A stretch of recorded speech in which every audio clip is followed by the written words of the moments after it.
Et bonjour, et dans cette vidéo, je vais expliquer comment utiliser le code ActionScript et comment le jumeler à notre programme. Donc, pour insérer du code, la façon la plus simple, c'est d'insérer du code directement sur notre séquence initiale. Donc, c'est une classe qui s'exécute au début du programme. Maintenant, pour la jumeler, il faut la créer dans un premier temps dans un fichier. Je vais sélectionner Nouveau et je vais sélectionner maintenant ici ActionScript. Donc, ActionScript me permet ici de créer mon code. Et le code doit commencer par package avec un accolade d'ouverture qui indique où commence mon package et où il se termine. Par la suite, je vais avoir public qui définit mon objet, suivi d'un nom significatif. Ici, je vais l'appeler code intro, le nom de mon objet. Le nom de la classe doit commencer par une majuscule. Et ici, il va être extend. Donc, mon objet va être dérivé, donc va contenir toutes les propriétés et toutes les méthodes que contient un movie clip. Pourquoi un movie clip? Parce que ma séquence originale sur laquelle va être insérée ma classe est un movie clip. Donc, comme la séquence est un movie clip, le code que j'ajoute à l'intérieur doit également contenir toutes les propriétés du movie clip et on va ajouter du code personnalisé pour justement qui correspond à notre programme. Donc, l'accolade d'ouverture, des fois, la classe peut être longue. Moi, ce que j'aime bien faire, c'est placer un commentaire fin de la classe code intro. Donc, à un moment donné, lorsqu'on ajoute du code, au moins, on est capable de voir vraiment l'accolade de fermeture avec quel objet il correspond.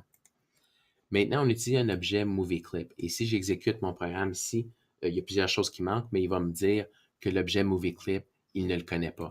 Donc, tous les objets qui ne sont pas partie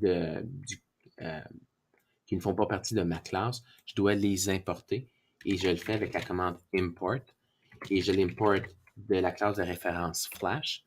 Et Movie Clip se trouve dans Display. Et là, je retrouve mon objet Movie Clip. Donc, je dis, va chercher dans les fonctions, dans les classes déjà existantes de Flash, dans la section Display, va rechercher le code du Movie Clip. Donc, maintenant, Flash va savoir exactement où retrouver ce code-là. La première fonction qui va être exécutée s'appelle le constructeur. Quand un objet est créé, il va exécuter une première fonction. Et je vais ici, en fait, c'est une fonction qui est publique, qui est visible de l'extérieur de mon programme, donc public function. Et cette fonction-là, pour le constructeur, doit avoir exactement le même nom que ma classe. Donc, c'est important ici, je peux même faire copier-coller si je veux être certain vraiment de l'avoir comme faux. Une fonction. Ensuite, je vais écrire des parenthèses qui correspondent aux paramètres. Dans une fonction initiale, ici, j'ai aucun paramètre. Et mon accolade de fermeture fin du constructeur ici. La commande que je vais utiliser ici, rien de complexe. Je vais utiliser une fonction trace qui affiche de l'information dans la boîte de sortie. Donc, je vais écrire bonjour le monde. Et je ferme mon accolade ici. En fait, le point virgule qui indique la fin de ma ligne de commande. Donc, ce qui se passe maintenant, j'ai mon fichier. Maintenant, le nom du fichier il est très important, il doit avoir exactement le même nom que ma classe. Donc, ça, c'est un élément important. Je ne peux pas l'appeler n'importe comment. Et l'endroit où je l'enregistre doit exactement être dans le même dossier que mon programme. Donc, si je m'en viens ici, l'endroit où je l'ai enregistré, j'ai enregistré mon projet Introduction Interface dans ce dossier-ci. Je dois enregistrer mon fichier ActionScript exactement au même endroit. Et je vais l'appeler code intro avec le même nom ici. Donc, si je fais enregistrer, maintenant de ce côté-ci, ce que je vais faire, c'est que je vais dire code intro correspond à la classe de mon programme.